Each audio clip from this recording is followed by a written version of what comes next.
عمر فاروق رضی اللہ تعالیٰ عنہ کا مبارک زمانہ ہے.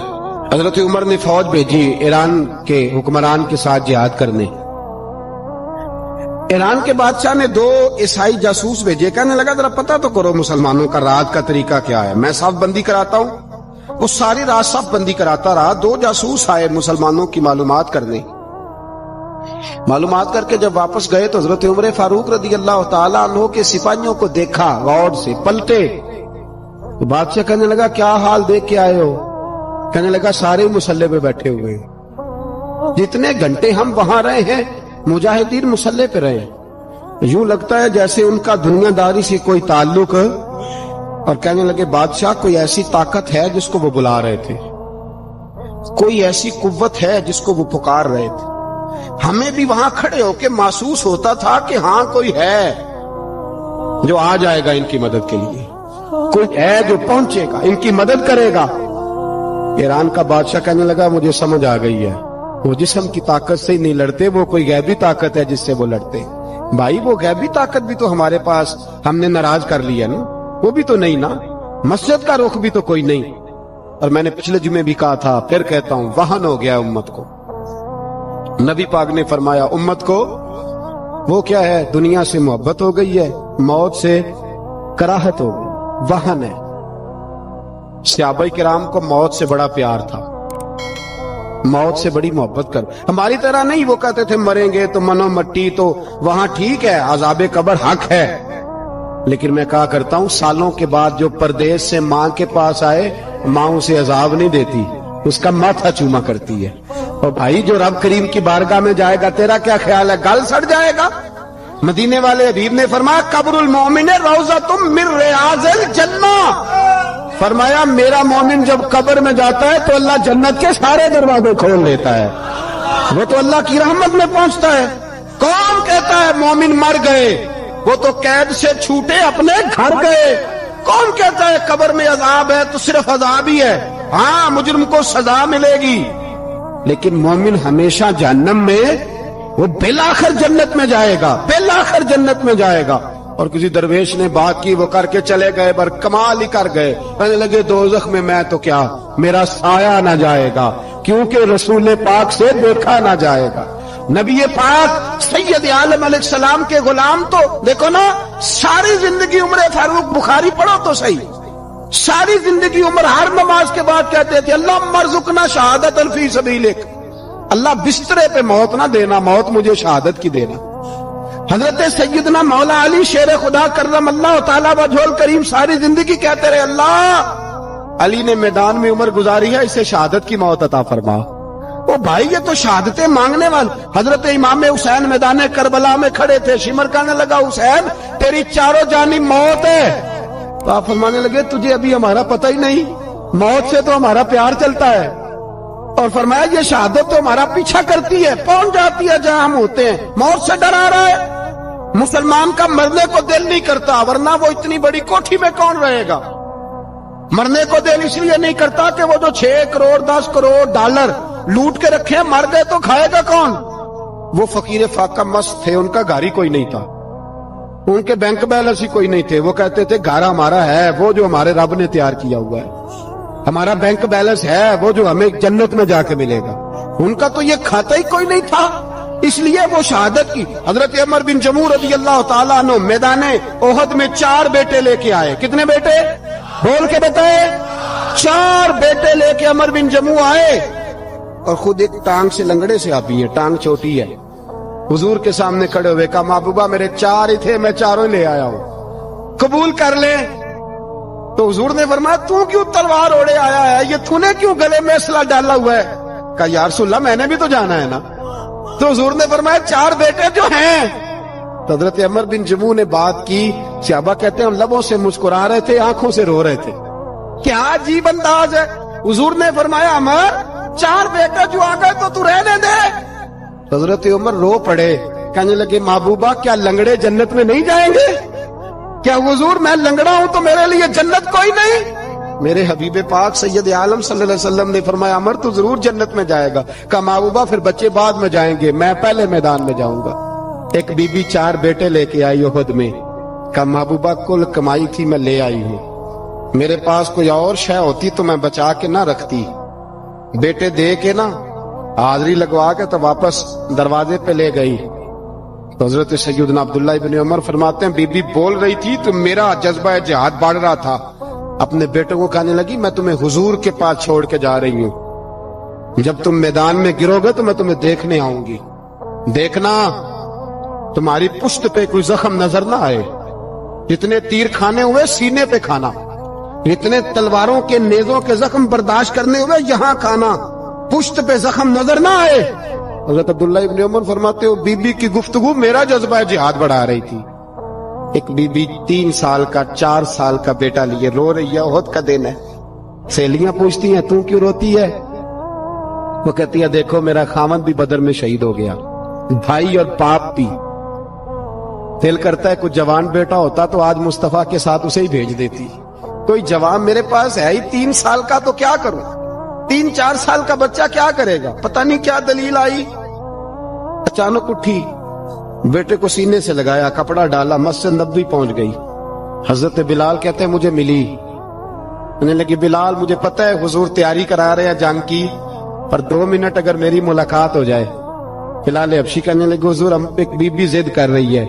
حضور باہر آئے, کہنے لگی حضور میں فلاں کی بیٹی, فلاں کی بہن, فلاں کی بیوہ ہوں. میں نے بدر میں 3 شہید دیے ہیں. اب میرے پاس یہ 3 سال کا لال ہی بچا ہے. بڑا فخر ہے میرا. لوگ مجھے شہید کی بیوہ, شہید کی بیٹی, شہید کی بہن کرتے. دل کرتا ہے شہید کی اماں بھی کہیں جاؤں تو میرا بیٹا لے لے.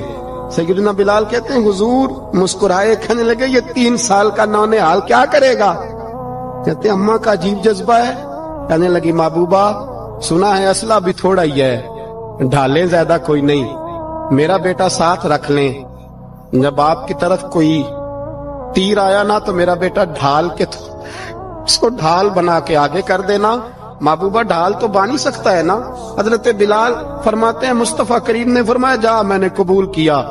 قیامت کے دن بیٹا گھر لے جا, جب تیرا نام پکارا جائے گا تو شہید کی اماں کہہ کے پکارا جائے گا. جا تو گھر لے جا. کہتے ہیں چلتے چلتے ایک غریبنی اور آ گئی. اتنی سی اٹی بان کی, اتنی سی. بلال حضور سے ملاقات ہو جائے گی. نبی پاک آ گئے, کہا محبوبہ یہ غلبہ اسلام میں میرا بھی حصہ ڈال لے. حضور نے فرمایا یہ کیا ہے؟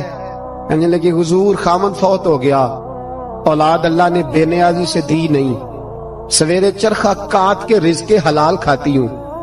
میرے پاس نا یہ اتنا سا بان ہے, ایک گھوڑے کی لگام بن جائے گی. محبوبہ حصہ تو ڈال جائے گا نا دین کے لیے, میری قبولیت ہو جائے گی. میرے حبیب نے ہاتھ اٹھائے اور دعا مانگی, کہے اللہ جتنا تو میدان کے مجاہدوں کو اجر عطا فرمائے اتنا اس غریبنی کو بھی عطا فرما. حضرت عمر فاروق رضی اللہ تعالیٰ عنہ رات کا وقت چہرے پہ نقاب ڈال کے گلی میں گھوم رہے. میں بھی گلی میں نکلتا ہوں, آپ بھی نکلتے ہیں, لیکن مقصود یہ ہے کہ ذرا پتہ کریں باہر کی ہوا کیسی ہے. مقصود یہ ہے کہ پتہ کریں کہ آج برگر کس دکان کا اچھا ہے, معلومات کریں کہ محلے کی سیاست کس رخ جا رہی ہے. وہ بھی نکلتے تھے, لیکن مقصود یہ نہیں تھا. مقصد سمجھ گئے تھے نا, وہ اس لیے نکلتے تھے کہ پتہ کروں کوئی دکھی تو نہیں,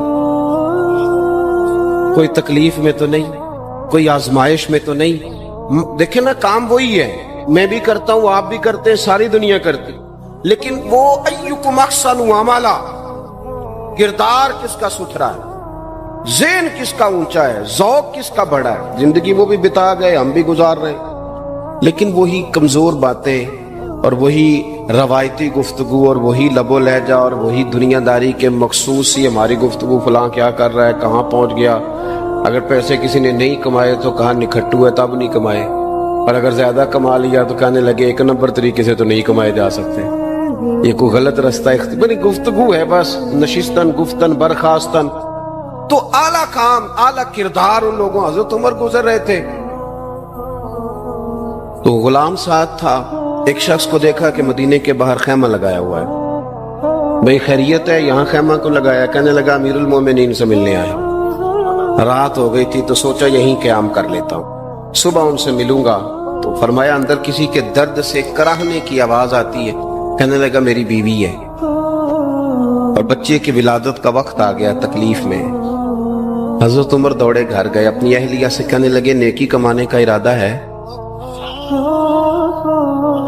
اس نے کہا ہے. مقصد سمجھ گئے تھے نا وہ لوگ. بالکل ہے. فرمایا جو ضرورت کی چیزیں ولادت کے وقت ہوتی ہیں لے لے. کچھ گھی لے لیا, کچھ چنے لے لیے, کچھ ضرورت کی چیزیں لے لی, خاتون کو ساتھ لیا. یہ خاتون اول کی بات کر رہا ہوں میں خاتون اول کی بات کر رہا ہوں. حضرت فاروق اعظم رضی اللہ تعالیٰ عنہ امیر المومنین ہے. حضرت عمر نے اپنی اہلیہ کو ساتھ لیا. جہاں وہ شخص تھا وہاں آئے. اہلیہ نے حضرت عمر کے ذمہ کام لگایا, آگ جلا لیں, یہ تیل لے لیں, فلاں فلاں چیز گھی میں ڈالنے, بنانی شروع کر دیں. فاروق اعظم نے ہاتھ کے اندر پکڑا ہوا برتن, چمچہ, ڈوئی بھی آخ لی دے, پنجابی ہے نا, تو وہ کام کر رہے ہیں, چلا رہے ہیں, آگ جلا رہے ہیں. خاتون اندر ڈیوٹی کر رہی. تو وہ شخص جو تھا نا جس کی بیوی تھی, وہ کہتا ہے میں 2-3 دفعہ کا غلام ادھر آ, فلانی چیز بتا. میرے ذہن میں یہ تھا کہ امیر المومنین نے کو بندہ کھڑا کیا آنے جانے والے مسافروں کا خیال کرے. میرے ذہن 2-4 دفعہ میں نے اپنے لفظوں میں بات بھی کہہ دی, لیکن جب اندر میرے بچے کی ولادت ہوئی تو اندر سے میری بیوی بولی اور حضرت عمر کی اہلیہ بولی اور بول کے کہنے لگی امیر المومنین مبارک ہو, آپ کے دوست کو رب نے بیٹا دیا ہے. وہ شخص کہتا ہے میں باہر کھڑا تھا, وجود تڑپ گیا, آنکھیں برس پڑی. کبھی نہیں رویا تھا پر کیفیت عجیب بن گئی. کوئی تقریر نہیں سنائی, کوئی اعلیٰ شعر نہیں انہوں نے پڑھا. میں نے جوں لے کر ان کے سر سے پاؤں تک دیکھا. میں نے کہا یہ وہی شخص ہے جس کا نام لے تو کیسر و کسرا کانپ جاتے ہیں, یہ وہی شخص ہے. میں نے جمعے میں کہا تھا کہ روب کپڑوں کا نہیں ہوتا, روب تو دیانتداری کا ہوتا ہے. ہاں بڑا مال کما کے لوگوں نے بنائی ہوتی ہے, کار کوٹھی تو بندے کھڑے ہو کے کہہ دیتے ہیں 2 نمبر طریقے سے آیا ہے. اور 13ویں-14ویں گریڈ کا ملازم ہو تو اس کے سامنے بہت بڑا افسر ڈر رہا ہوتا ہے یار بندہ دیانتدار ہے, یہ رشوت نہیں لیتا, سفارش نہیں مانتا, یہ میرٹ پہ کام کرتا ہے. تو روب تو آپ کی دیانتداری کا ہے, آپ کی سچائی کا ہے. اپنی زندگی میں جو لوگ مقصد سمجھ گئے, مقاصد پا گئے, کچھ کر گئے, ہم ذرا الجھ گئے ہیں. پہلے اتنا شاندار مکان بناتے ہیں, پھر مرنے کو کس کا دل چاہے. اتنی محنت کر کے جو ہے وہ کوٹھی بنائی ہے تو اب چھوڑ کے کون جائے. وہ تیار بیٹھے تھے. انہیں نبی کریم نے کہا تھا کن فی الدنیا کانک غریب نو عابر السبیل, تم نے مسافروں کی طرح رہنا ہے. او میرے بھائی, کبھی دیکھا ہے ایئرپورٹ پہ مسافر لڑتا ہو کہ میں نے یہ جگہ خریدنی ہے؟ اسے پتہ ہے کہ ابھی فلائٹ آنی ہے, میں نے تو چلے جانا ہے. ریلوے اسٹیشن پہ جو جگہ ہوتی ہے وہ خریدنے کے لیے لوگ رٹا نہیں ڈالتے, انہیں پتہ ہے پہلی ٹرین سے چلے جانا ہے. بس سٹاپ پہ جھگڑے نہیں ہوتے کہ یہ کرسی میری ہے, جانا جو ہے مٹی دیں تے مٹی رہنا ہی. ایویں کادی بلے بلے, اج مٹی دے اتے بندے آتے کل مٹی دے تھلے. اتنا زیادہ مقصد نہیں نا جب سمجھتے تو بے چین ہے, بے قرار. بعض لوگوں نے اتنے پیسے جمع کر لیے کہ اتنے کھا نہیں سکتے, اتنی ضرورت نہیں, لیکن اس کے باوجود ہے کہ وہ دوڑ ختم ہونے کا نام ہی نہیں لے رہی. حضرت صدیق اکبر رضی اللہ تعالیٰ عنہ امیر المومنین ہے. بادشاہوں کے بڑے بات ہوتی ہے. ہمارے ملک میں ایسے بھی بادشاہ گزرے ہیں کہ جو سفر پہ جاتے تھے تو خانسا میں بھی لے جاتے تھے, باورچیوں کو بھی لے کے جاتے تھے کہ کھانا میری مرضی کا ہونا چاہیے. حضرت ابوبکر صدیق نے پانی مانگا, امیر المومنین, تو صحابہ نے نہ شہد ملا پانی پیش کیا. کوئی اتنی لمبی بات تو نہیں, لیکن صدیق اکبر رو ہی پڑے, اور اتنا روئے کہ ہجکیاں بن گئی. لوگ کہتے ہیں پتہ نہیں تھا کس بات پہ رو رہے ہیں, پر ہم بھی رو پڑے. حضور آپ کیوں روتے ہیں؟ تو آپ فرمانے لگے یار مجھے آسانیوں میں مبتلا کرنے لگے ہو, مجھے ان دنیا کی لذات میں الجھانے لگے ہو. میں حضور کی بارگاہ میں بیٹھا تھا, اللہ کے رسول فرما رہے تھے پیچھے ہٹ جا, پیچھے ہٹ جا, پیچھے ہٹ جا. میں نے پوچھا حضور آپ کس کو کہہ رہے ہیں؟ حضور فرمانے لگے دنیا میرے پاس آئی تھی, وہ قریب کرنا چاہتی تھی مجھے, تو میں نے اسے کہا پیچھے ہٹ جا, میرے نیڑے نہ آنا, دور ہٹ جا. وہ ہٹ تو گئی ہے پر جاتی دفعہ کہہ گئی ہے سونیا آپ تو بچ گئے ہیں, پر آپ کے بعد والے کیسے بچیں؟ تو مجھے سینے سے لگا لے, گلے سے لگا لے, مقصد اپنا سمجھے, اعمال کا حسن پیدا کرے. اگر انسان کا مقصود مال کمانا ہے تو اگر مال مل گیا تو اس کے بعد پھر کیا کرے گا؟ کسی نے طے کر لیا تھا کہ بہت بڑی گاڑی اور بہت بڑا بنگلہ مجھے چاہیے، تو وہ بنگلہ اسے مل گیا، گاڑی آ گئی۔ اب تو مقاصد کیونکہ طے نہیں ہوتے، تو جو چیز انسان چھوٹا سا مقصد طے کرتا ہے وہ اسے حاصل ہو جاتا ہے۔ میں نے ملک سے باہر جانا ہے، گھر سیٹ کرنا ہے، ساتھ والا پلاٹ لینا ہے، ہو گیا سارا کچھ، تو اب وہ پھر انسان بے چین ہو جاتا ہے، پریشان رہتا ہے، کہتا ہے سمجھ نہیں آتی مطلب مقصود کیا ہے۔ اللہ تبارک و تعالیٰ نے تو ایک تنکا بے مقصد پیدا نہیں کیا، اتنا سونا انسان کیسے بے مقصد پیدا کرتا؟ تو رب کریم نے ہمیں بتایا کہ مقصد تو تمہارا ہے، مقصد ہے الذی خلق الموت والحیات لیبلوکم ایکم احسن عملا۔ اس نے موت اور حیات اس لیے پیدا کی ہے تاکہ پتہ چلے تم میں اچھے عمل کون کرتا ہے، تم کس قدر زیادہ اپنے رب کی عبادت کرتے ہو، کس قدر زیادہ اس نے اخلاق کا مظاہرہ کرتے ہو، کس قدر زیادہ لوگوں کی خدمت کرتے ہو، کس قدر زیادہ تم دین کی تبلیغ میں، اشاعت میں، ابلاغ میں، ترویج میں کردار ادا کرتے ہو۔ با مقصد تمہیں بنایا، با مقصد اچھا ترین عمل تم میں سے کون کرتا ہے؟ اس لیے موت اور حیات پیدا کی تھی کہ تم نے ستھرے سے ستھرے اعمال، بہتر سے بہتر کردار، اعلیٰ سے اعلیٰ تمہارا انداز زندگی۔ دیکھیں ہم نے لوگوں کے ساتھ مل کے رہنا ہوتا ہے، بہت ساری چیزیں ایسی ہوتی ہیں کہ جو تکلیف کا سامان بنتی ہیں۔ اب انہی لوگوں کے ساتھ اللہ نے ہمیں مل کے رہنے کا حکم دیا، ان کے حقوق ادا کرنے کا حکم دیا، تو ساتھ ساتھ نہ درگزر کا بھی کہا، معافی کا بھی کہا۔ جب انسان معافی کر دینے والا ہو جاتا ہے، درگزر والا ہو جاتا ہے، تو پھر وہ بڑا ہو جاتا ہے، بڑے دل والا ہو جاتا ہے، بڑے حوصلے والا ہو جاتا ہے، بڑے ضرب والا ہو جاتا ہے، اس کی زندگی حسین ہوتی۔ تو یہاں آئے تھے کچھ کام کرنے، وہ جو ہم نے مقصود بنائے تھے نا، مطلب اچھے کپڑے، اچھی دنیا داری، اچھی گاڑی، اچھا موبائل سیٹ، وہ چونکہ مقصود نہیں تھا تو ان چیزوں کے حصول کے باوجود بھی لوگ پریشان ہیں۔ مقصود یہ تھا کہ بہترین عمل، سونا عمل، اعلیٰ ترین عمل میرے رسول پاک صلی اللہ علیہ وسلم کے غلاموں نے نا وہ عمل کر کے دکھایا۔ اعلیٰ ترین مزاج رکھتے تھے اور اعلیٰ ترین خدمت، یعنی لوگ ان کا کردار دیکھ کے نا، کردار اور عمل دیکھ کے، ہم تو لمبی تقریریں کرتے ہیں، باتیں کرتے ہیں، بڑا کچھ بتانا پڑتا ہے، لیکن وہ بس تھوڑا سا نا لوگ ان کے پاس اٹھتے بیٹھتے تھے، آتے جاتے تھے۔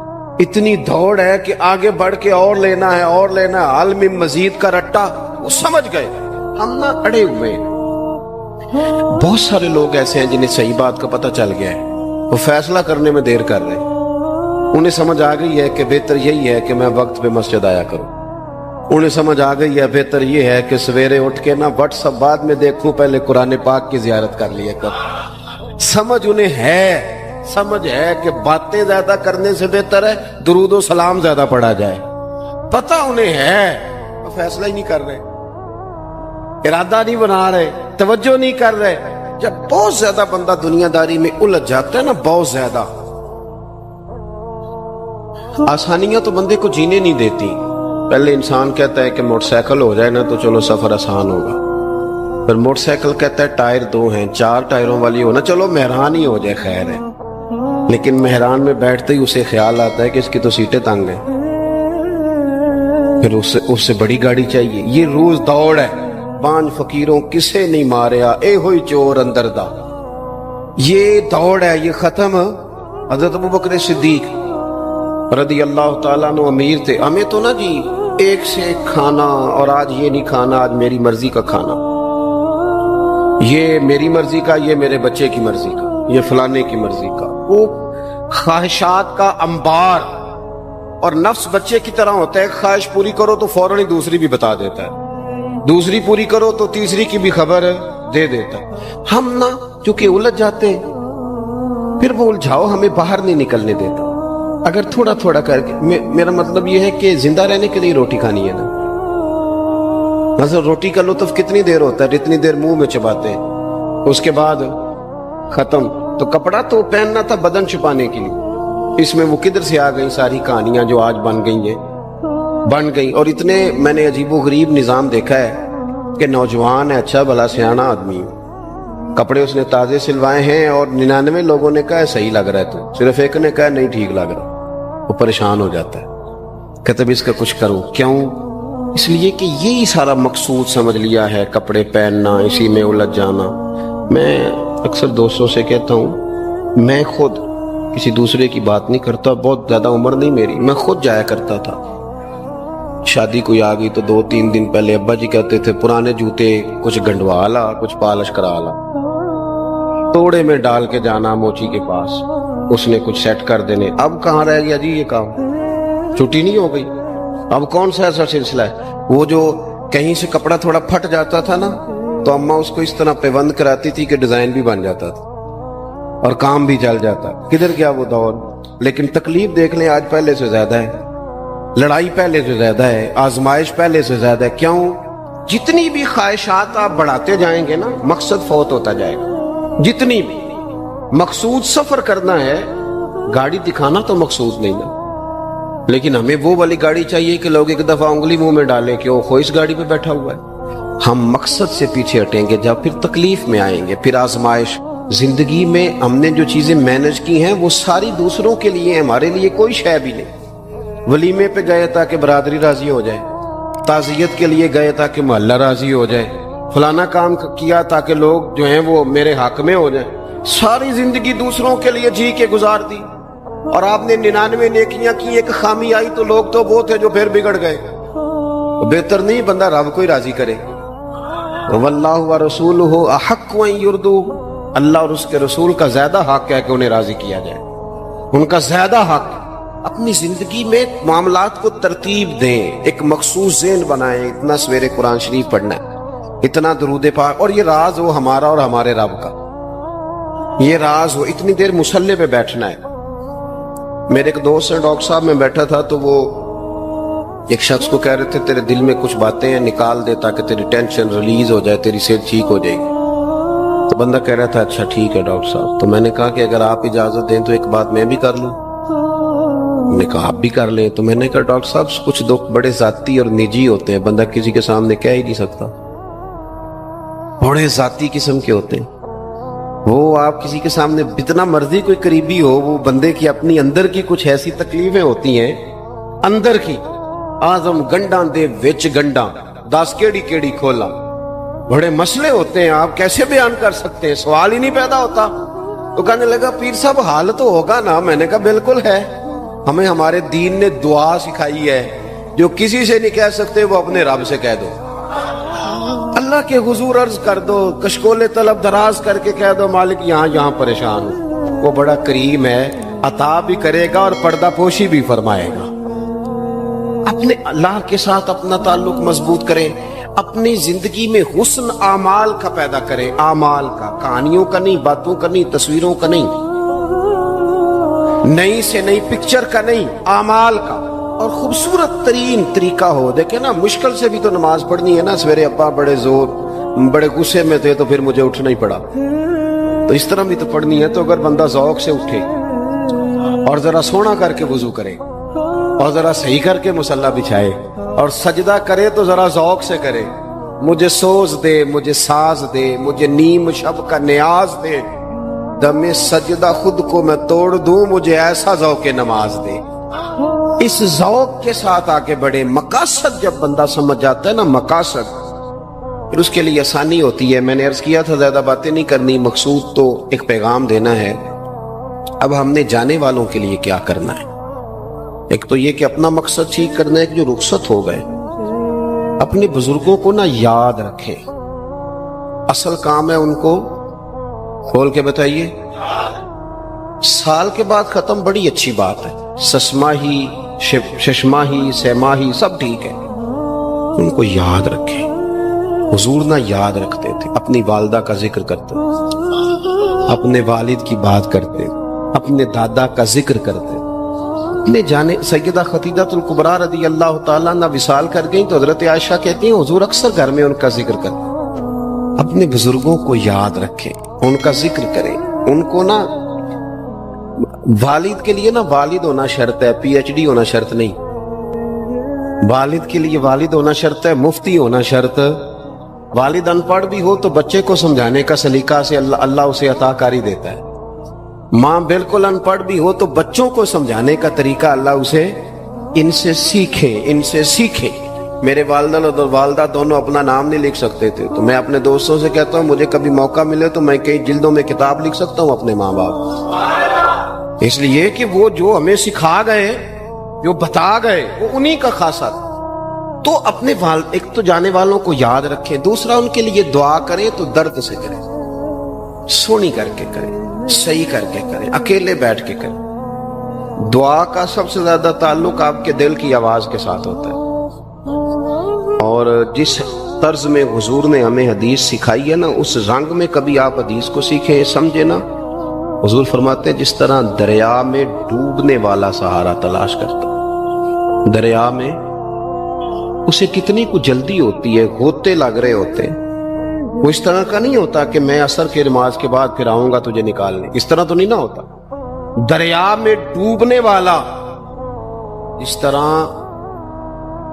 کشتی سہارا تلاش کرتا ہے، حضور فرماتے ہیں اس طرح قبر میں جانے والا دعاؤں کا انتظار کرتا ہے. آپ نے دیر کر دی دعا مانگنے میں، ختم دلانے میں دیر کر دی. کچھ صبح و شام ہمہ وقت دعا. ابھی آپ آیتیں سن رہے تھے سورہ ابراہیم کی، اللہ نے نماز میں رکھ دی ربنا اغفر لی ولی وللمؤمنین یوم یقوم الحساب. ایک تو نے یاد رکھیں، خوب دعا کریں، اور دوسرا کوشش کریں کہ وہ جو نیکیاں کرتے تھے وہ نیکیاں بھی جاری رہیں. جن لوگوں سے ان کا اچھا تعلق تھا وہ تعلق بھی قائم رہے. یہ بھی کوشش کریں کہ ان کے لیے صدقات و خیرات کریں، اور قیمتی صدقہ دیں. قیمتی، میں بات ختم کرنے لگا ہوں بس. قیمتی صدقہ دیں، قیمتی. 15 تولے سونا گھر میں پڑا ہوتا ہے، قیمتی ہوتا ہے نا. کبھی کسی نے چوک میں بتایا کہ آج 15 تولے سونا میرے گھر میں پڑا ہے؟ بولو نا، لگتا ہے تو 10 چھڑنا ہے. اگر گھر میں 50 لاکھ روپے کیش پڑا ہو تو چوک میں گلی میں آ کے آپ بات کریں کہ گھر میں پیسے پڑے ہیں. کیوں؟ کہ وہ قیمتی ہیں، کوئی لے نہ لے. تو یہ جو 5000 مسجد دیکھ کے سارے محلے کو بتاتے ہو، یہ بھی صدقہ تھا، یہ بڑا قیمتی چیز تھی. یہ بتانے والا نہیں تھا، یہ تو نیکی تو قیمتی تھی. قیمتی چیز جو ہوتی ہے وہ تو چھپائی جاتی ہے کہ بتائی جاتی ہے. یہ جو بیٹیاں ہیں نا اسلام کی، مائیں بہنیں، یہ قیمتی ہیں. اس لیے اسلام انہیں کہتا ہے تم گلیوں اور چوکوں میں آنے والی نہیں، قیمتی چیزیں گھر کے اندر رہا کرتے ہو. تم قیمتی چیزیں ہو، تمہارا وجود قیمتی ہے. تم کبھی ماں ہو، کبھی بیٹی ہو، کبھی بہن ہو، کبھی بیوی ہو، قیمتی ہو. اس لیے تمہیں اسلام کہتا ہے کہ گھر کے اندر رہو گی تو تمہاری قیمت رہے گی. کچھ چیزیں ایسی ہیں جو چوکوں میں گلیوں میں پھیل جائے تو ان کی قیمت نہیں رہتی. اس لیے تمہیں کہا جاتا ہے کہ گھر میں رہو. یہ جو تمہیں چوکوں میں لاتے ہیں یہ تمہیں بے وقت کرنا چاہتے ہیں، بے قیمت کرنا چاہتے ہیں. انسان تھوڑی دیر کے لیے، اگر تھوڑی دیر کے لیے غور کرے تو بڑے بڑے جانور انسان سے بڑے طاقتور ہیں، لیکن اللہ نے ان کی نکیل انسان کے ہاتھ میں تھما دی. اتنا بڑا جہاز ہے، ٹنوں وزن لے کے چل رہا ہے. انسان کے بس کی بات نہیں کہ وہ کئی لوگ لگ کے بھی اس کو اٹھا سکیں، لیکن اللہ نے اس کے قبضہ و اختیار میں کر دیا ہے. فرمایا هو الذی خلق لکم ما فی الارض جمیعا، زمین میں جو کچھ ہے سارا تیرے لیے بنایا ہے، آسمان میں جو ہے سارا تیرے لیے بنایا ہے. وما خلقت الجن والانس الا لیعبدون، فرمایا کل کائنات میں نے تیرے لیے بنائی ہے اور تجھے میں نے اپنی عبادت کے لیے پیدا فرمایا ہے. تو جنوں اور انسانوں کو اللہ نے اپنی عبادت کے لیے تخلیق فرمایا. مقصد زندگی، مقصد تخلیق، دنیا میں آنے کا مقصد اولی اور مقصد آخری اللہ کی عبادت، اللہ کی معرفت، اللہ کی طرف توجہ، اللہ کی طرف رجوع. یہی ایک مقصد تھا انسان کے آنے کا. اسی کو قرآن نے بیان کیا تھا.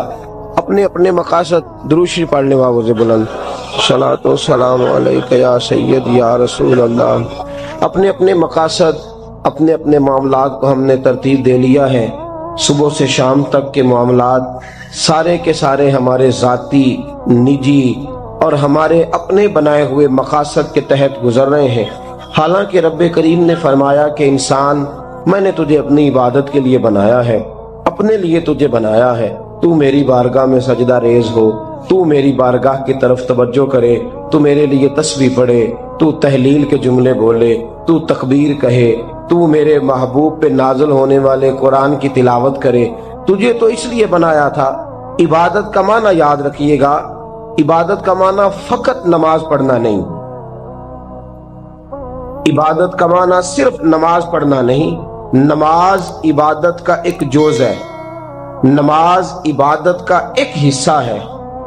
عبادت نماز پڑھنے کا نام نہیں، عبادت روزہ رکھنے کا نام نہیں، عبادت صرف اور صرف حج کرنے کا نام نہیں، فقط ذکر فکر کرنا عبادت نہیں، بلکہ اللہ کا حکم ماننے کا نام عبادت ہے، خدا رسول کی بات ماننے کا نام عبادت ہے۔ جہاں جانے کا خدا حکم دے وہاں چلے جاؤ، یہ عبادت ہے۔ جہاں جانے سے منع کر دے وہاں کبھی نہ جاؤ، یہ عبادت ہے۔ اگر نماز پڑھنے کا نام ہی عبادت ہوتا تو پھر فجر کی فجر کے وقت کیوں پڑھنی پڑتی، پھر ظہر میں ہی کیوں فرض ہوتی، پھر عصر کا وقت مغرب میں جا کے کیوں نہ شروع کیا جاتا، پھر انسان کی مرضی تھی جب پڑھ لیتا۔ فرمایا نہیں، عبادت میری ہے، اصل میری اطاعت ہے۔ میں جب کہوں کہ یہ فجر کا وقت ہے تو تجھے فجر مان کے پڑھنا، جب کہوں ظہر کا وقت ہے تو ظہر مان کے۔ ہم نے عبادت کو مخصوص کر دیا، مسجد میں چلے جانا، نفل پڑھ لینا، کچھ دیر قرآن شریف پڑھ لینا، کچھ دیر اللہ کی عبادت کر لینا، کچھ دیر ذکر اذکار کر لینا، اس کا نام عبادت ہے۔ اور باہر نکل کے بے شک جھوٹ بولے، باہر نکل کے بے شک غیبت کرے، باہر نکلے اور کم تولے، باہر نکلے اور اپنی من مرضی کرے، تو یہ عبادت نہیں۔ اس لیے کہ ہم اس خدا کے ماننے والے ہیں جو صرف مسجد میں نہیں ہوتا، بلکہ جلوہ تیری ذات کا کو بکو ہے، میں جدھر دیکھتا ہوں ادھر تو ہی تو ہے۔ ہمارا خدا صرف مسجد میں نہیں ہے، اللہ ہر جگہ ہے۔ جے میں تینوں اندر جانا پھر مقید جانا، جے میں تینوں باہر سمجھا اندر کون سمانا، اندر بھی تویں باہر بھی تویں وچ بلا کون نمانا۔ اصل بات یہ ہے کہ جب خدا ہر جگہ ہے تو اللہ تبارک و تعالیٰ کا حکم ہر جگہ ماننا ہے، ہر جگہ اطاعت کرنی ہے، ہر لحاظ سے۔ رب کی بات ماننے کا نام عبادت ہے، اللہ کی، اس کے رسول الپاک صلی اللہ علیہ وسلم کی بات ماننے کا نام، توجہ ہے آپ کی میری بات پہ؟ عبادت کا مفہوم سمجھیے گا، عبادت کا مفہوم سمجھیے گا۔ ہمارا وہ دین نہیں جو پنڈتوں جوگیوں راہبوں کا مذہب ہے کہ جنگلوں میں نکل جاؤ تسبیح لے لو، میں کھٹکتا ہوں دل عالم میں کانٹے کی طرح اور تو فقط اللہ اللہ اللہ۔ یہ مذہب نہیں۔ ہمارا دین کہتا ہے مسجد میں بیٹھ کے جو ذکر کرے گا اسے بھی ثواب ملے گا، اور جو محنت کر کے کما کے بچوں کو کھلائے گا اسے بھی ثواب ملے گا۔ ہمارا دین یہ کہتا ہے جو مسجد میں بیٹھ کے قرآن پڑھے گا اسے بھی ثواب ملے گا، اور جو گلی میں پڑا ہوا کانٹا اٹھا دے گا اسے بھی اللہ اجر عطا فرمائے گا۔ اللہ کا حکم ماننا، اللہ کا حکم ماننے کا نام عبادت۔ محمود غزنوی کے پاس ہیرا ہے، محمود غزنوی کے بڑے غلام تھے تو ایک بڑا پیارا تھا اسے، آپ جانتے ہیں اس کا نام کیا تھا؟ ایاز محمود غزنوی کو بڑا تو حسد شروع ہو جاتا ہے ہر جگہ، اللہ ماشاءاللہ۔ لوگ کہنے لگے بادشاہ ہر وقت اسی کو پیار کرتا رہتا ہے، ہر وقت اسی کی طرف توجہ کرتا رہتا ہے۔ بادشاہ نے ایک دن آزمانا چاہا، اتنا ہیرا تھا، موٹا ہیرا بادشاہ کے پاس۔ بادشاہ نے ایک وزیر صاحب کو بلایا، کہا یہ اینٹ پکڑو، ہیرے پہ مارو، اسے توڑ دو۔ کہنے لگا بادشاہ بات تیری ٹھیک ہے پر بڑا قیمتی ہیرا ہے، کیوں تڑوا رہے ہیں آپ؟ مال خزانہ میں رکھ دیں، کام آئے گا، کسی نہ کسی جگہ پہ استعمال ہو جائے گا، آپ کیوں اس کو تڑوانے کی ضد کر رہے ہیں؟ بادشاہ سلامت نے کہا اچھا تم نے ٹھیک مشورہ دیا، میں ہی جذبات میں آ گیا تھا۔ ایک دوسرے آدمی کو بلایا، اس کو کہا یہ ہیرا توڑنا ہے۔ اس نے کہا بادشاہ مجھے لگتا ہے پوری دنیا میں اتنا موٹا ہیرا تیرے پاس ہے، کسی اور کے پاس نہیں ہوگا۔ یہ توڑنے کی چیز نہیں، تجوری میں سنبھالنے کی چیز ہے، اسے سنبھال کے رکھ۔ تیسرے کو بلایا، چوتھے کو بلایا، جس کو بھی بلاتا رہا وہ بادشاہ کو سمجھاتا رہا، جس کو بلایا بادشاہ کو سمجھایا۔ ایاز کی باری آئی، کہا ایاز ادھر آ۔ توجہ ہے آپ کی؟ ایاز ادھر آ، یہ ہیرا تو توڑ دے. اس نے اینٹ پکڑی، زور سے ماری، ہیرا توڑ دیا. بادشاہ کہنے لگا بڑا بیوقوف ہے بھئی تو، یہ سارے میرے خیر خواہ تھے، مجھے سمجھاتے رہے اور تو نے خیال ہی نہیں کیا. میں بیوقوف تھا تو بھی ساتھ ہو گیا، توڑ ہی دیا. کہنے لگا بادشاہ غلطی ہو گئی، مجھ سے غلطی ہو گئی، مجھے نہیں توڑنا چاہیے. اس نے کہا اچھا چل چھوڑ، ایک بات بتا، تیرے سامنے جو سب مجھے مشورے دے رہے تھے تو نے کیوں نہیں دیا؟ میں نے تجھے کہا توڑ دے. کیا لفظ ایاز نے کہے، کمال کر دی. کہنے لگا بادشاہ میرے دل میں خیال آیا ہیرا ٹوٹتا ہے تو ٹوٹ جائے، میرے بادشاہ کا حکم نہیں ٹوٹنا چاہیے. یہ ٹوٹتا ہے تو ٹوٹ جائے، یہ کرچی کرچی ہوتا ہے تو ہو جائے، خزانہ خالی ہوتا ہے تو ہو جائے، لیکن میرے مالک کا حکم نہیں ٹوٹنا چاہیے. بادشاہ میں ہر چیز توڑ دوں گا پر میں تیرا حکم نہیں توڑ سکتا. بس دوستو یہی عبادت ہے، بلا مثال و بلا تشبیہ بات سمجھیے گا. جس نے خدا کا حکم توڑ دیا اس نے عبادت نہیں کی، اور جس نے خدا کا حکم اچھا آؤ نماز کے لیے. دکان کا وقت ہے، گاہک بھی زیادہ آ گئے ہیں، رش پڑ گیا ہے، اب تھوڑا وقت مشکل ہو جائے گا، ذرا تھوڑی دیر میں پڑھ لوں گا. ہیرا ٹوٹتا ہے تو ٹوٹ جائے، گاہک آنے کا سلسلہ ٹوٹتا ہے تو ٹوٹ جائے، روزی آنے کا سلسلہ ٹوٹتا ہے تو ٹوٹ جائے. مسلمانوں خدا کا حکم نہیں ٹوٹنا چاہیے، رسول اللہ کا فرمان نہیں ٹوٹنا چاہیے. میرے رسول پاک صلی اللہ تعالی علیہ وسلم کا اقبال نے کیا کہا؟ کہنے لگا اے طائر لاہوتی، اس رزق سے موت اچھی جس رزق سے آتی ہو پرواز میں کوتاہی.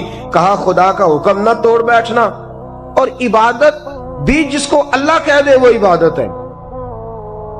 ایک بندہ زوال کے وقت نماز پڑھنے کھڑا ہو جائے تو ہو جائے گی، کیوں؟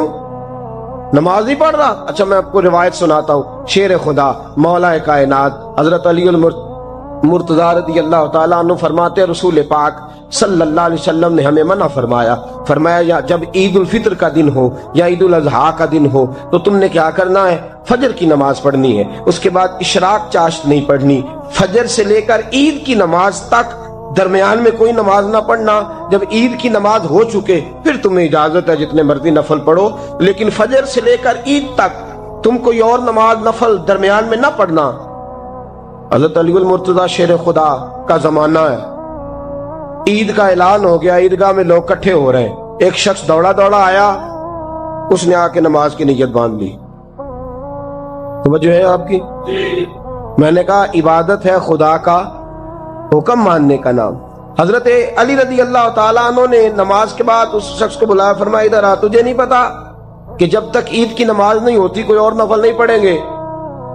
کہنے لگا جی میں نے نماز ہی پڑھی ہے، کوئی جرم کیا ہے؟ کوئی نماز پڑھی ہے نا، میں نے سجدہ کیا ہے، کوئی جرم ہے؟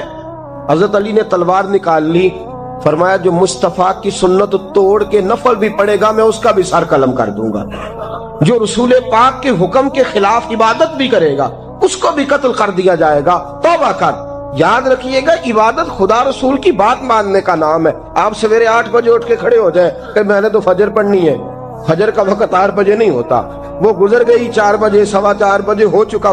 ایک شخص شام 7 بجے کھڑا ہو جائے کہے جی میں تو ظہر کی نماز 7 بجے پڑھا کروں گا، یہ کیسے ممکن ہے؟ اس کا وقت تو 2 بجے کے راؤنڈ اباؤٹ ہے، تجھے اسی وقت ادا کرنی. یاد رکھیے گا عزیز ساتھیو، عبادت اللہ کا حکم ماننے کا نام ہے، لیکن عبادت کی بہت بڑی جو ایک رکن ہے، عبادت کا بہت بڑا جو ایک جز ہے وہ نماز پڑھنا، بہت بڑا جز.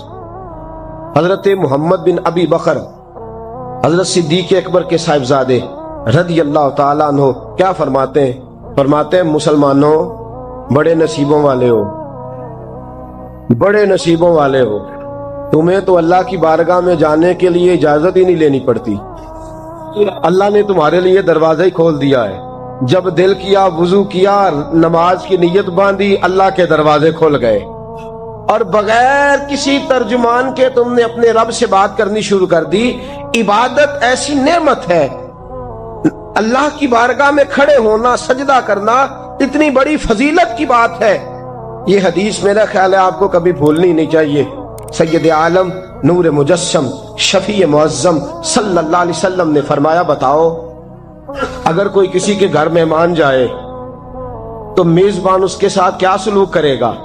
تو صحابہ کہنے لگا یا رسول اللہ جتنا میزبان اچھا ہوگا اتنا ہی اچھا سلوک کرے گا، جتنا وہ اعلیٰ ہوگا اتنا ہی اعلیٰ سلوک کرے گا، جتنا وہ عرفہ ہوگا اتنی ہی اس کی بات بھی بڑی ہوگی۔ نبی پاک صلی اللہ علیہ وسلم نے فرمایا جو مسجد جاتا ہے وہ اللہ کا مہمان ہے، جو مسجد جاتا ہے وہ اللہ کا مہمان ہے۔ فرمایا میزبان کے ذمے ہے کہ مہمان کے اوپر رحمت کرے، کرم کرے۔ فرمایا جب تو مسجد جاتا ہے تو خدا بھی رحمتوں کے دروازے کھول دیتا ہے، اللہ تیرے لیے فضل کے دروازے کھول دیتا ہے۔ نبی پاک صلی اللہ تعالی علیہ وسلم نے فرمایا جب تو اپنے گھر سے مسجد جانے کے لیے ابھی نکلتا ہے، ابھی تو گیا نہیں، ابھی تو نکلا ہے، فرمایا تو نے سیدھا پیر اٹھایا ہے تو تیرا ایک درجہ بلند ہو گیا ہے، تو نے الٹا قدم اٹھایا ہے تو تیرا ایک گناہ معاف ہو گیا ہے، پھر تو نے سیدھا قدم اٹھایا ہے تو تیرا ایک درجہ بلند ہو گیا۔ اپنی اپنی طبیعت ہے نا۔ حضور نے حدیث سنائی، حضرت سیدنا اسید بن حضیر رضی اللہ تعالیٰ عنہ دیہاتی آدمی تھے، مسجد نبوی سے دور گھر تھا، مسجد آنے جانے کے لیے گدھا رکھا ہوا تھا، گدھے پہ بیٹھ کے مسجد آتے تھے، نماز پڑھ کے اسی پہ بیٹھ کے لوٹ جاتے تھے۔ جس دن حضور نے فرمایا نا ایک قدم پہ ایک گناہ معاف ہوتا ہے، ایک قدم پہ ایک نیکی ملتی ہے، گدھا گھاری چھوڑا ہے۔ صحابہ کہنے لگے یار دور کا تیرا سفر ہے، تو آرام سے گدھے پہ آ جا۔ کہنے لگے کیوں؟ میں کیوں گدھے پہ آؤں؟ میں تو روز پیدل آؤں گا، تم سب کے تھوڑے تھوڑے گناہ معاف ہوں گے، تھوڑے تھوڑے درجے بلند ہوں گے۔ میں نے چونکہ دور سے آنا ہے، اللہ میرے زیادہ گناہ معاف فرمائے گا، میرے زیادہ درجے بلند فرمائے گا، میرے اوپر زیادہ کرم نوازی فرمائے گا۔ جو مسجد کی طرف چل کے آیا ایک ایک قدم پر اللہ اس کے درجے بلند کرے گا، ایک ایک قدم پہ اللہ اس کے گناہ معاف کرے گا۔ قرآن مجید کی طرف معانی مفاہیم سمجھنے کا ذوق ہو، میرا رب میرے لیے کیا فرماتا ہے پر جاننا چاہوں۔ یہ سورہ فاتحہ ہے نا، سورہ فاتحہ اللہ کا فضل ہے مسلمانوں کے بچوں بچے بچے بچے کی زبان پر جاری ہو جائے۔ اللہ کے پیارے حبیب صلی اللہ علیہ وسلم نے فرمایا، یہ ذرا اس کا مزہ لیجیے گا۔ حضور فرماتے ہیں، رب فرماتا ہے یہ سورہ فاتحہ آدھی میرے بندے کی آدھی میری ہے، آپ کو بھی اس کا ذائقہ لینا ہو، یعنی یہ میرے اور میرے بندے کے درمیان ہے، تقسیم ہے، کیا بلا سورہ ہے یہ اس کا مزہ لینا آج کے بعد۔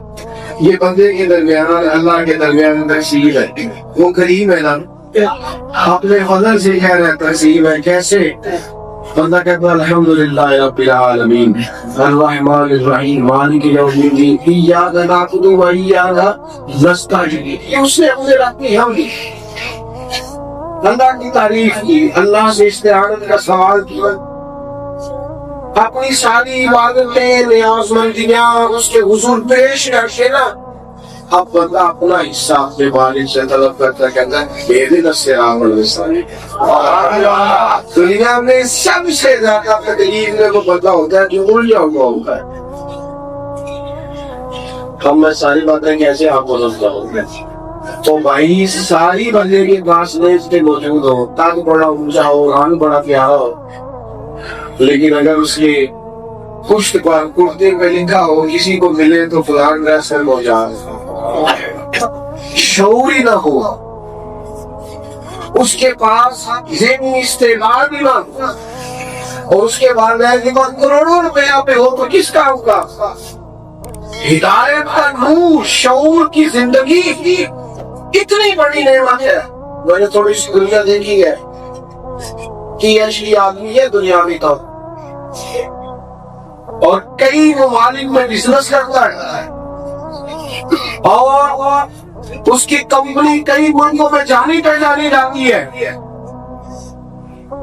لیکن ہدایت کا رستہ اس طرح بات ہے کہ جب وہ اپنی کل کی تسکین کے لیے پیاس کو لگنے کے لیے کھڑا ہوتا ہے تو بت کے سامنے کھڑا ہوتا ہے تو دنیاوی طور پر ظاہر نہیں PhD ہے، اور اس کے پاس ڈھیر سارے مانا اسباب ہیں.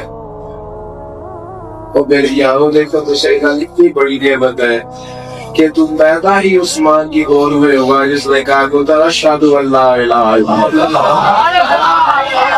اب جب تو سورہ فاتحہ کی دنیا کو دیکھ کر کے لوگ کتنے گمراہ ہیں، مالدار ہونے کے باوجود، ڈگریوں کے باوجود، اب جب تو اللہ سے کہتا ہے نا اہدنا الصراط یا اللہ سیدھے راستے پہ چلا، پھر ہدایت کی قدر ہوتی ہے. اور پھر کئی لوگ ایسے تھے جو چلے سیدھے راستے پر، آئیوں کے جناب میں صاف، لیکن معاذ اللہ کیا حشر کیا ہے سانجوں نے ان کی تعلیمات، عقیدے کیسے کیسے کر دیے. معاذ اللہ سبحانہ معاذ اللہ تدلے کفر نہ باشا. جناب عیسیٰ کو اللہ کا بیٹا کہنا گمراہ ہو. یہودیوں نے کیا کیا؟ حضرت عزیر کو اللہ کا بیٹا کہہ دیا. معاذ ہدایت آئی تھی برمائے نہ رہ سکے. یا اللہ ہدایت دے اور صراط الذین انعمت علیہم، کون والی لینا جن پر تمہیں انعام فرمائے، غیر المغضوب علیہم ولا الضالین، ان کے راستے سے بچانا جن پر تیرا غضب ہو، جو گمراہ ہو جو راہ سے بھٹک گئے. اللہ فرماتے ہیں میری اور میرے بندے کے درمیان یہ صورت جو ہے یہ تقسیم آئی.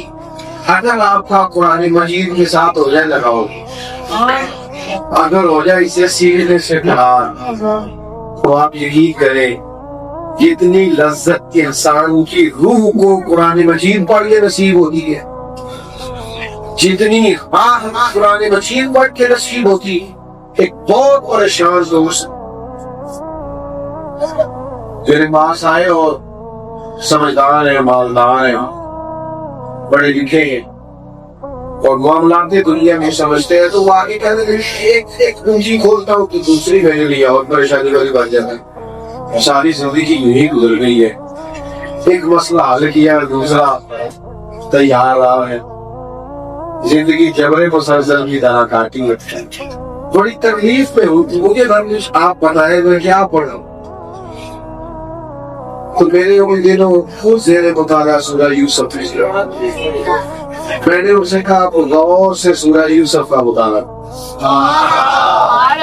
یہ حضرت یوسف یہ نا جو پہلے باپ کے لاڈلے، یہ وہی جناب یوسف ہے جو پھر گمے ہوئے ہیں، یہ پھر وہی جناب یوسف ہے یہ مصر کے بازار میں، یہ وہی ہیں جو بعد میں شہزادے اور بڑی ان کی اعلیٰ عرفہ خدمت ہوتی ہے. ٹھیک وہی جناب یوسف جیل میں ہے، لیکن میرا مالک ہے نا وہ عطا کرنے پہ آیا ہے، تو جس ملک کے وہ کہتی تھی اسی ملک کا انہیں حکمران بنا دیا. یہی انسانی زندگی کی حقیقت ہے. قرآن نے بڑے واقعات بیان کیے، لیکن اس کے بارے میں نحن نقص علیک احسن القصص، یہ جو واقعہ ہے یہ بڑا عظیم ہے، یہ بڑا یہ انسانی زندگی کے اتار چڑھاؤ کا بیان ہے. یہ آپ کو متجدد سکھائے گا کہ زندگی میں اسپیڈ بریکر بھی آئیں گے، کبھی کبھی گلیوں میں پانی بھی آئے گا، اور کبھی کبھی ایسا بھی ہوگا کہ آپ کو رات کو اٹھ کے بھی کچھ مشکلات کے بارے میں سوچنا پڑے گا. لیکن رب کریم کی رحمت اگر انسان کے ساتھ ہے، اس کی توجہ اپنے والی کی طرف ہے، تو پھر اللہ تعالیٰ اسے اعزاز کی منزلیں بھی عطا کرتے ہیں.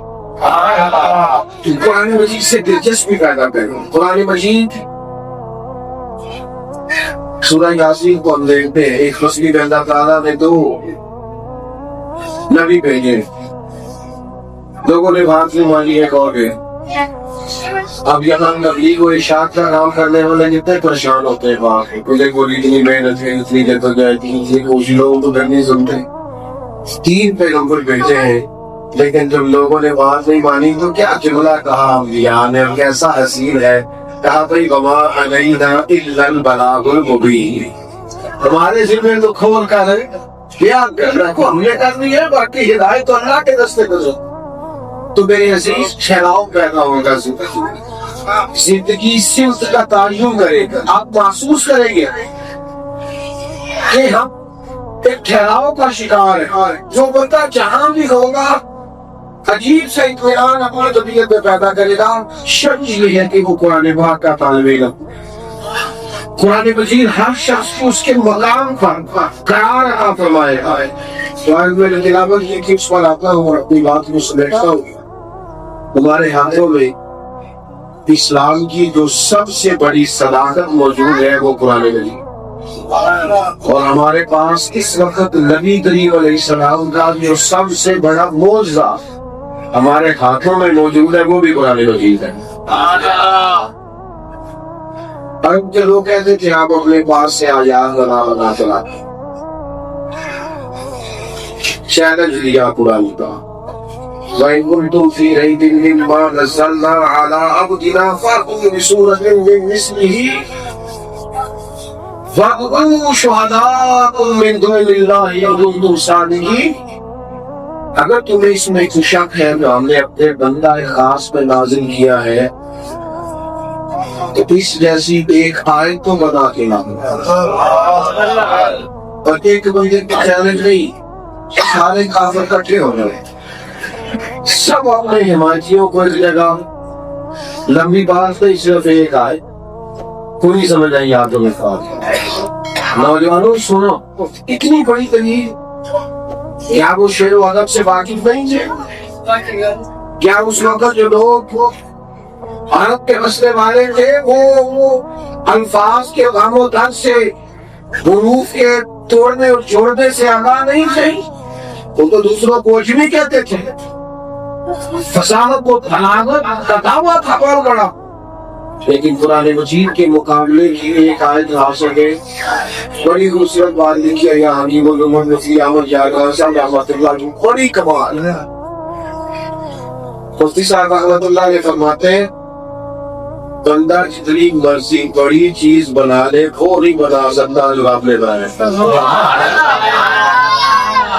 اللہ کی دی ہوئی عقل سے بندے جو مرضی بنا لے وہ نہیں بنا سکتے. جو ٹرین بڑی ہوتی ہے کہ چھوٹی؟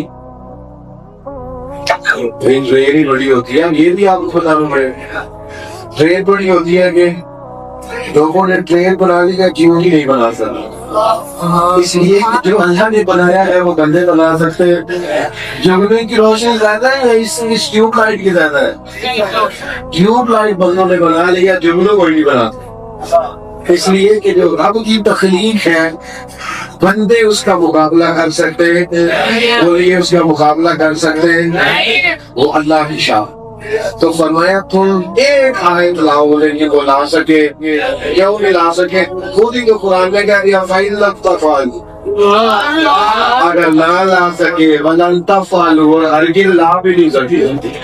تم لا سکتے بھی یارو ساگ سے جس کا انجن آدمی اور پتھر ہے کافروں کے لیے بنائی گئی ہے. تم نہیں مقابلہ کر سکتے قرآن مجید کا.